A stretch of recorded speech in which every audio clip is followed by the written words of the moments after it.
होली आध्यात्मिक रंगों का त्योहार। रंगों का त्योहार होली अपने आप में कई आध्यात्मिक रहस्यों के रंगों को भी समेटे हुए है। अंग्रेजी में होली का अर्थ होता है पवित्रता, अर्थात होली का पर्व हमें पवित्र बनने का संदेश देता है। पवित्रता का प्रतीक है सफेद रंग। वैज्ञानिक दृष्टिकोण से देखें तो सफेद रंग के प्रकाश में सारे रंग समाये हुए होते हैं।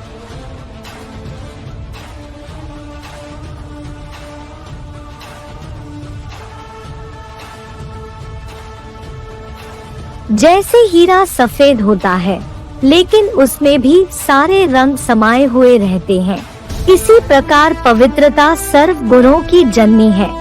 यदि हम पवित्रता को धारण कर ले तो बाकी सारे गुण हम में स्वतः ही आ जाएंगे।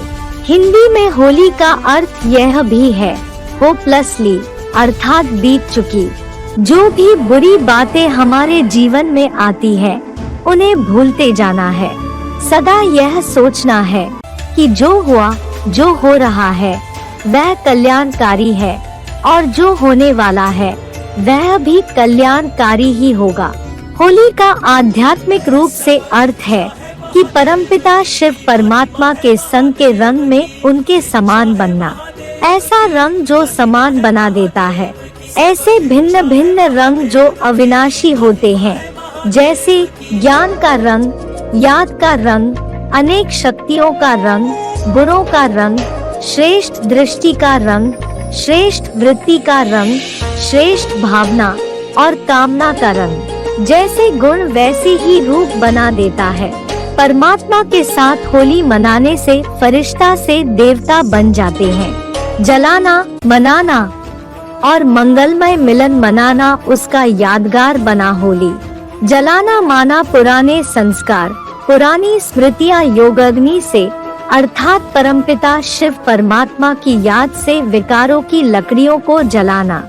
बाद में परमात्मा के संग का पक्का रंग लगेगा और हर आत्मा परमात्मा का परिवार दिखाई देगी। ऐसे रंग में रंगी हुई आत्माओं में विशेष गुण और अलौकिकता नजर आती है। ऐसी रूहानी रंग में रंगी हुई आत्माएं होली हंस बन जाती है और हीरे जैसा अमूल्य जीवन प्राप्त करती है। सदा ही अतीन्द्रिय सुख में व अविनाशी खुशी में झूमते और झूलते रहते हैं।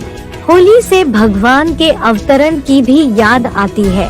पौराणिक कथाओं में उल्लेख है कि हिरण्यकश्यप राक्षस ने स्वयं को भगवान घोषित करके जो पाप किए उसका दंड देने के लिए भगवान ने नरसिंह का अवतार धारण किया तथा उस राक्षस की इच्छानुसार न मानव, न पशु, न घर के अंदर, न बाहर, न दिन में, न रात में उसका वध किया।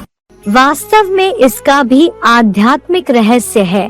5000 वर्ष के चतुर्युगी मनुष्य सृष्टि चक्र के अंत में जब सभी मनुष्यात्माएं पतित बन जाती है, तब स्वयं भगवान कलियुगी घोर रात्रि और सत्युगी स्वर्णिम सवेरे के संगम पर, अर्थात पुरुषोत्तम संगमयुग पर एक साधारण मनुष्य तन में प्रवेश कर 5 विकारों रूपी राक्षसों को तथा स्वयं को भगवान कहकर ईश्वर से दूर करने वाले धर्म के ठेकेदारों से प्रहलाद रूपी अपने बच्चों को मुक्त करते हैं।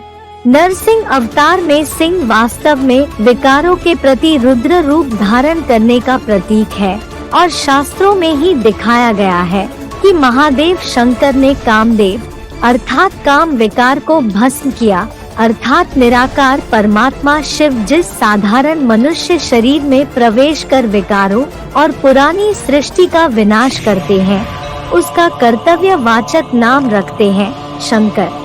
शंकर के द्वारा निराकार शिव हम प्रहलाद रूपी मनुष्यात्माओं को अपनी सूक्ष्म और स्थूल कर्मेंद्रियों पर नियंत्रण की कला अर्थात राजयोग सिखाते हैं, जिससे हम विकारों से सुरक्षित रहकर ईश्वर की साधना कर सकें और वर्तमान संगमयुग पर नर से नारायण और नारी से लक्ष्मी बन सकें। वर्तमान पुरुषोत्तम संगमयुग पर सर्व गुणों के सागर पतित पावन शिव अपने गुणों और ज्ञान का रंग हम आत्माओं पर लगाकर अपने समान सर्वगुण संपन्न बनाते हैं तथा विकारों को भस्म करना सिखाते हैं। इसी की यादगार में हम होली पर एक दूसरे को रंग लगाते हैं और होलिका जलाते हैं। तो आइए होली के रहस्य को समझकर सच्ची होली मनाएं।